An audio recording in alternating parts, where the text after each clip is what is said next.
Hi all, ഏവർക്കും learners കോർണറിൻ്റെ പുതിയൊരു വീഡിയോയിലേക്ക് സ്വാഗതം. ഇന്ന് നമ്മൾ ഡിസ്കസ് ചെയ്യാൻ പോകുന്നത് 6ാം ക്ലാസ്സിലെ ഇംഗ്ലീഷ് ടെക്സ്റ്റ് ബുക്കിലെ 4ാമത്തെ യൂണിറ്റിൽ നിന്നുള്ള ദ സ്റ്റോറി ഓഫ് ഡാൽഡ 13 എന്ന് പറയുന്ന സ്റ്റോറിയാണ്. സ്റ്റോറി തുടങ്ങുന്നതിന് മുൻപായിട്ട് ചെറിയൊരു ഡിസ്ക്രിപ്ഷൻ കൊടുത്തിട്ടുണ്ട്, നമുക്കത് നോക്കാം. Imagine a time when cameras were rare and even professional photographers were few. ഇവിടെ ക്യാമറയും അതേപോലെ പ്രൊഫഷണൽ ഫോട്ടോഗ്രാഫേഴ്സും വളരെ കുറവായിട്ടുള്ള ഒരു കാലഘട്ടത്തെക്കുറിച്ച് സങ്കല്പിക്കാനാണ് നമ്മളോട് പറയുന്നത്, ഇമാജിൻ ചെയ്യാനാണ് പറയുന്നത്. ഓക്കെ, ഈ ഒരു കാലഘട്ടത്തിൻ്റെ കാര്യമല്ല പറയുന്നത്. ക്യാമറയും അതുപോലെ തന്നെ പ്രൊഫഷണൽ ഫോട്ടോഗ്രാഫേഴ്സും ഒക്കെ വളരെ കുറവായിരുന്ന ഒരു കാലഘട്ടത്തെയാണ് നമ്മൾ സങ്കല്പിക്കേണ്ടത്.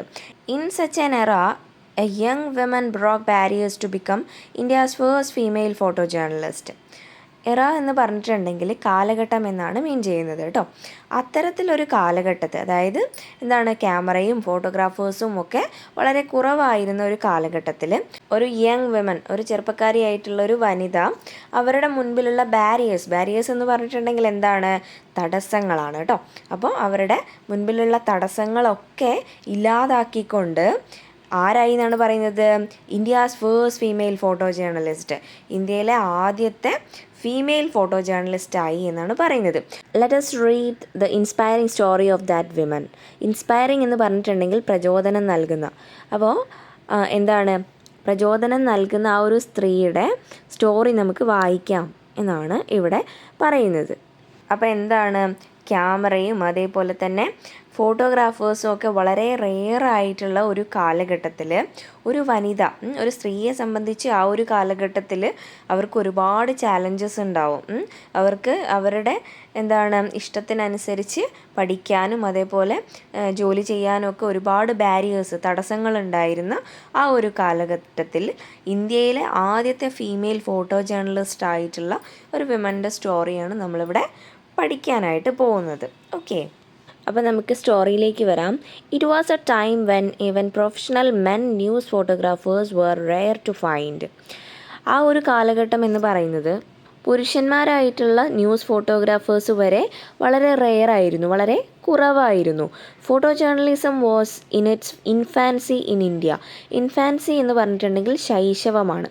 ഇവിടെ ഉദ്ദേശിക്കുന്നത് ഇന്ത്യയിൽ ഫോട്ടോ ജേർണലിസം എന്ന് പറയുന്ന ആ ഒരു മേഖല അതിൻ്റെ തുടക്കത്തിലായിരുന്നു, അല്ലെങ്കിൽ ഇന്ത്യയിൽ ആരംഭിച്ചിട്ടേ ഉണ്ടായിരുന്നുള്ളൂ എന്നതാണ് ഇൻഫാൻസി കൊണ്ട് ഇവിടെ ഉദ്ദേശിക്കുന്നത്. Okay, Homi Vyaravala, who became a legend in Indian photojournalism, was born at Navsari in Gujarat in 1913. അപ്പോൾ ഹൊമായി വ്യാരവല്ലയെക്കുറിച്ചാണ് നമ്മൾ പഠിക്കാൻ പോകുന്നത്. അവർ ആരായിരുന്നു എന്നാണ് പറയുന്നത്? Who became a legend in Indian journalism. Indian ജേർണലിസത്തിലെ ഒരു ലെജൻഡായി മാറിയ ആളാണെന്നാണ് പറയുന്നത്. ലെജൻഡ് എന്ന് പറഞ്ഞിട്ടുണ്ടെങ്കിൽ ഐതിഹാസിക പ്രശസ്തി നേടിയ ആൾ എന്നാണ് മീനിങ് വരുന്നത്. Was born at Navsari in Gujarat in 1913. 1913 ഗുജറാത്തിൽ നവ്സാരി എന്ന് പറയുന്ന സ്ഥലത്താണ് അവർ ജനിച്ചത്. Her father was a theatre artist and the family moved from place to place for performances. അപ്പം അവരുടെ അച്ഛൻ ഒരു തിയേറ്റർ ആർട്ടിസ്റ്റ് ആയിരുന്നു, അതായത് നാടക നടനായിരുന്നു. അതുകൊണ്ട് തന്നെ the family moved place to place for performances. അതുകൊണ്ട് തന്നെ അവരുടെ ഫാമിലി ഓരോ സ്ഥലത്തു നിന്ന് ഓരോ സ്ഥലത്തേക്കായിട്ട് ഇങ്ങനെ മാറി പോകും. കാരണം നാടകം നടക്കുക വ്യത്യസ്തമായിട്ടുള്ള സ്ഥലങ്ങളിലാണ്. അതുകൊണ്ട് ഇവർക്ക് സ്ഥിരമായിട്ട് ഒരു സ്ഥലത്ത് താമസിക്കാനായിട്ട് സാധിച്ചിരുന്നില്ല. അച്ഛൻ്റെ ജോലിയുടെ ഭാഗമായിട്ട് അവരെങ്ങനെ ഓരോ പ്ലേസിലേക്ക് മൂവ് ചെയ്തുകൊണ്ടിരുന്നു എന്നാണ് പറയുന്നത്. These travels were probably the first inspiration for the photographer in her. Probably means ഒരു പക്ഷേ. ഇൻസ്പിറേഷൻ എന്ന് പറഞ്ഞാൽ പ്രചോദനമാണ് അല്ലേ? അപ്പോൾ ഒരു പക്ഷേ ഇത്തരത്തിലുള്ള യാത്രകളാവാം അവരുടെ ഉള്ളിലെ ഒരു ഫോട്ടോഗ്രാഫർ ആവണം എന്നുള്ള ആഗ്രഹത്തെ ആദ്യമായി പ്രചോദിപ്പിച്ചത് എന്നാണ് പറയുന്നത്. Her family later moved to Mumbai which was then known as Bombay. അവരുടെ ഫാമിലി എങ്ങോട്ട് മൂവ് ചെയ്തു എന്നാണ് പറയുന്നത്? മുംബൈയിലേക്ക് മൂവ് ചെയ്തു, അല്ലെങ്കിൽ അവരുടെ ഫാമിലി അങ്ങോട്ട് താമസം മാറി. Which was then known as Bombay.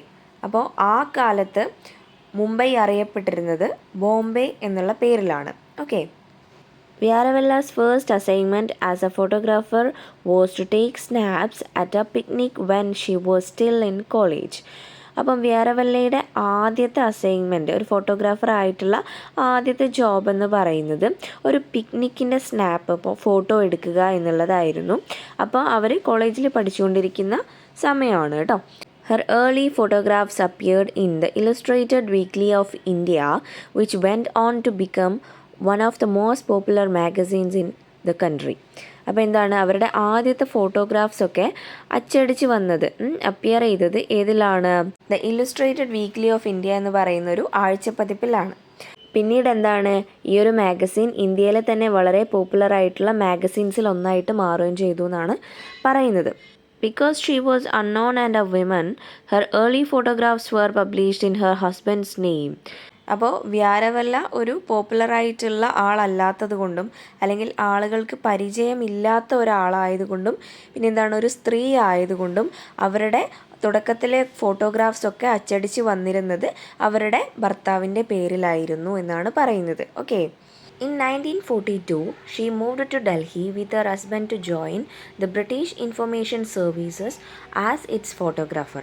അപ്പോൾ 1942 അവർ അവരുടെ ഹസ്ബൻഡിനോടൊപ്പം ഡൽഹിയിലേക്ക് താമസം മാറ്റാണ്. എന്നിട്ട് അവിടെ ബ്രിട്ടീഷ് ഇൻഫർമേഷൻ സർവീസസിൽ ഒരു ഫോട്ടോഗ്രാഫറായിട്ട് ജോയിൻ ചെയ്തു. A woman roaming on a bicycle with a camera hanging on her shoulders was a sight people in Delhi had never seen before. Roaming എന്ന് പറഞ്ഞിട്ടുണ്ടെങ്കിൽ അലയുക അല്ലെങ്കിൽ യാത്ര ചെയ്യൽ എന്നുള്ളതാണ് മീനിങ് വരുന്നത്. അപ്പോൾ ഒരു സ്ത്രീ അവരുടെ സൈക്കിളിൽ ഷോൾഡറിൽ ക്യാമറയൊക്കെ തൂക്കിയിട്ട് യാത്ര ചെയ്യുന്നത് ഡൽഹിയിലുള്ള ആളുകൾ ഇതിനു മുൻപ് കണ്ടിട്ടില്ല. അവർക്കതൊരു പുതിയ കാഴ്ചയാണ് എന്നാണ് പറയുന്നത്. ഇവിടെ നമുക്ക് പിക്ചറിൽ കാണാൻ പറ്റുന്നുണ്ട് വ്യാരവല്ല തൻ്റെ ക്യാമറയും ഷോൾഡറിൽ തൂക്കി ഒരു സൈക്കിളിൽ അങ്ങനെ സവാരി നടത്തുന്നത് അല്ലേ. In an interview, she says, "At first, they thought I was just fooling around with the camera, showing off or something." അതായത് വ്യാരവല്ല ഒരു ഇൻ്റർവ്യൂവിൽ പറയുകയുണ്ടായി, ആദ്യമൊക്കെ ആളുകൾ ഇവരിങ്ങനെ ഈ ക്യാമറയും തൂക്കി സൈക്കിളിൽ ഇങ്ങനെ യാത്ര ചെയ്യുന്നത് ഒരു വിഡിത്തമായിട്ടോ അല്ലെങ്കിൽ എന്താണ് ഷോയിങ് ഓഫ് എന്ന് പറഞ്ഞിട്ടുണ്ടെങ്കിൽ ആളുകളെ കാണിക്കാൻ വേണ്ടിയിട്ട് ഇങ്ങനെ ചെയ്യുന്ന കാര്യങ്ങളെയാണ് നമ്മൾ ഷോയിങ് ഓഫ് എന്ന് പറയുക. അപ്പോൾ പ്രഹസനം അല്ലേ. അപ്പോൾ അതിന് വേണ്ടിയിട്ടോ അല്ലെങ്കിൽ മറ്റെന്തോ ഉദ്ദേശം വെച്ചിട്ടാണ് ഇവരിങ്ങനെ ചെയ്യുന്നത് എന്നാണ് ആളുകൾ വിചാരിച്ചിരുന്നത് എന്ന് പറയുകയുണ്ടായി ഒരു ഇൻ്റർവ്യൂവിൽ. They did not take me seriously. അവരൊരിക്കലും എന്താണ് എന്നെ സീരിയസ് ആയിട്ട് കണ്ടിട്ടുണ്ടായിരുന്നില്ല. ഞാനൊരു ഫോട്ടോഗ്രാഫർ ആണ് എന്നുള്ള ആ ഒരു സീരിയസ്നെസ്സോട് കൂടി എന്നെ കണ്ടിട്ടുണ്ടായിരുന്നില്ല എന്നാണ് പറയുന്നത്. Being a women allowed her to photograph sensitive areas. ഒരു സ്ത്രീ ആയതുകൊണ്ട് വളരെ സെൻസിറ്റീവായിട്ടുള്ള ഏരിയാസിലും കടന്നു ചെല്ലാനും അതേപോലെ അവിടെയുള്ള ഫോട്ടോഗ്രാഫ്സൊക്കെ എടുക്കാനും അവർക്ക് സാധിച്ചിരുന്നു. Nobody would take her for a news photographer. Because എന്താണ്, അവരെ ആരും ഒരിക്കലും ഒരു ന്യൂസ് ഫോട്ടോഗ്രാഫറായിട്ട് കൺസിഡർ പോലും ചെയ്തിട്ടുണ്ടായിരുന്നില്ല. അതുകൊണ്ട് തന്നെ എന്താണ്, സെൻസിറ്റീവായിട്ടുള്ള ഏരിയാസിൽ പോകാനും അതേപോലെ ഫോട്ടോഗ്രാഫ്സ് എടുക്കാനും സാധിച്ചിരുന്നു എന്നാണ് പറയുന്നത്. കാരണം എന്താണ്, അന്നത്തെ കാലത്ത് ഒരു സ്ത്രീ വളരെ സെൻസിറ്റീവായിട്ടുള്ള ഒരു ഏരിയയിലേക്ക് കടന്നു വന്നിട്ടുണ്ടെങ്കിൽ അവരൊരു ഫോട്ടോഗ്രാഫർ ആയിരിക്കും എന്ന് ഒരിക്കലും ആളുകൾ ചിന്തിക്കില്ല. കാരണം അന്നത്തെ കാലഘട്ടത്തിൽ ആ ഒരു പ്രൊഫഷനിലേക്കൊന്നും സ്ത്രീകൾ വന്നെത്തിയിട്ടുണ്ടായിരുന്നില്ല. ഓക്കെ, പുരുഷന്മാർ തന്നെ റെയർ ആയിരുന്നില്ലേ, അതുകൊണ്ടാണ് കേട്ടോ.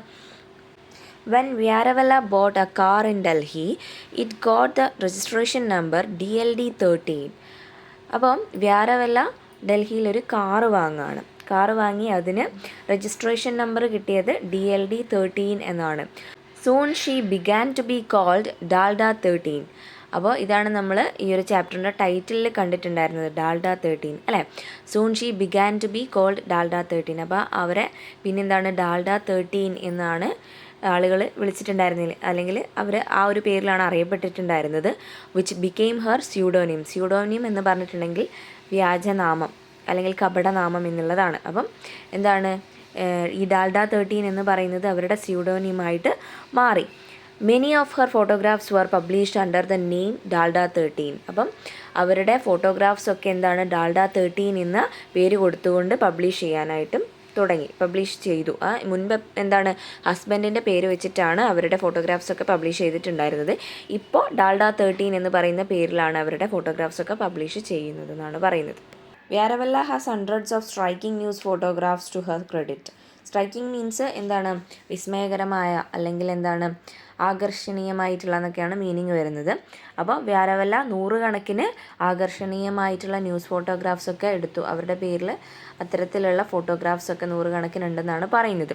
Her lens captured Mahatma Gandhi, Jawaharlal Nehru and several other prominent personalities in politics and culture. അപ്പം എന്താണ് രാഷ്ട്രീയത്തിലും കൾച്ചറിലും ഒക്കെയുള്ള വളരെ പ്രശസ്തമായിട്ടുള്ള ആളുകളായിട്ടുള്ള ഗാന്ധിജി, അതേപോലെ എന്താണ് ജവഹർലാൽ നെഹ്റു, അത്തരത്തിലുള്ള ആളുകളുടെയൊക്കെ ഫോട്ടോസ് ഇവരുടെ ക്യാമറയുടെ ലെൻസിലൂടെ പകർത്തി എന്നാണ് പറയുന്നത്.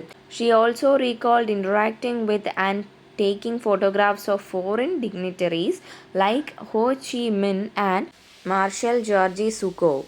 അപ്പോൾ എന്താണ് മഹാത്മാഗാന്ധിനെയും ജവഹർലാൽ നെഹ്റുവിനെയും മാത്രമല്ല എന്താണ് ഫോറിനേഴ്സ് ആയിട്ടുള്ള അല്ലെങ്കിൽ വിദേശികളായിട്ടുള്ള ഹോച്ചി മിൻ ആൻഡ് മാർഷൽ ജോർജി സുക്കോവ് അത്തരത്തിലുള്ള ആളുകളോട് ഇൻട്രാക്റ്റിംഗ് വിത്ത് മീൻസ് എന്താണ് സംവദിക്കുക, അവരോട് സംസാരിക്കുക, അതേപോലെ അവരുടെയൊക്കെ ഫോട്ടോസ് എടുക്കാനും അവർക്ക് സാധിച്ചിട്ടുണ്ട് എന്നാണ് പറയുന്നത്.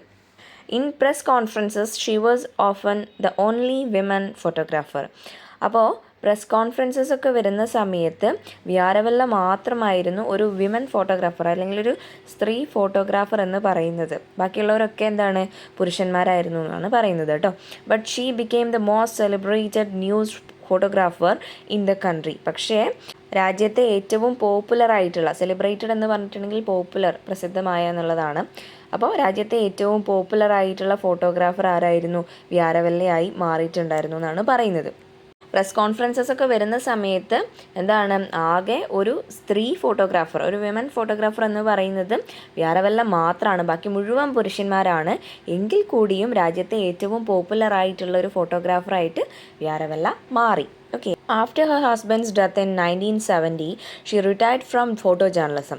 അപ്പം 1970 അവരുടെ ഹസ്ബൻഡിൻ്റെ മരണശേഷം ഫോട്ടോ ജേർണലിസം എന്ന് പറയുന്ന ഒരു പ്രൊഫഷനിൽ നിന്ന് അവർ റിട്ടയർ ചെയ്തു, അല്ലെങ്കിൽ എന്താണ് വിരമിച്ചു എന്നാണ് പറയുന്നത്. She had stuck to the ethics of the media throughout her career. അപ്പോൾ അവരുടെ കരിയറിലുടനീളം അവരെന്താണ് ഒരു മീഡിയ പേഴ്സൺ അല്ലെങ്കിൽ ഒരു ഫോട്ടോഗ്രാഫർ എന്നുള്ള രീതിയിൽ പാലിക്കേണ്ട ഒരുപാട് ധർമ്മങ്ങളുണ്ട്.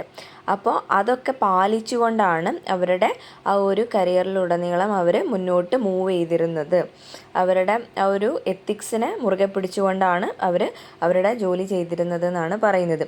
She did not like the way many photographers of the younger generation disturbed people's privacy for publicity and fame.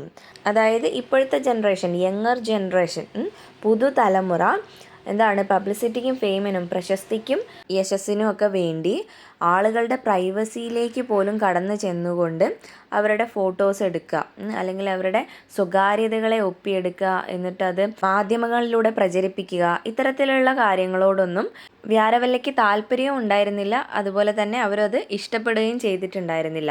കരിയറിൽ ഉടനീളം അവരുടെ ആ ഒരു എത്തിക്സിനെ ഒരു എന്താണ് ഫോട്ടോ ജേർണലിസ്റ്റ് എന്നുള്ള രീതിയിൽ മുറുകെ പിടിക്കേണ്ട ധർമ്മങ്ങളെ മുറുകെ പിടിച്ച് തന്നെയാണ് അവരവരുടെ കരിയറിലുടനീളം പ്രവർത്തിച്ചതെന്നാണ് പറയുന്നത്. അവർക്ക് പുതുതലമുറയുടെ രീതികളോട് ഒരിക്കലും യോജിക്കാൻ സാധിച്ചിരുന്നില്ല എന്നാണ് പറയുന്നത്. Homai Vyarawalla achieved a number of distinctions as a news photographer. ഒരു ന്യൂസ് ഫോട്ടോഗ്രാഫർ എന്നുള്ള രീതിയിൽ അവർക്ക് ഒരുപാട് അവാർഡ്സ് കിട്ടിയിരുന്നു എന്നാണ് പറയുന്നത്, അല്ലെങ്കിൽ അവർ ഒരുപാട് അവാർഡ്സ് നേടിയിരുന്നു. In 1998, she was honored with the Chameli Devi Jain Award for Outstanding Women Media Person.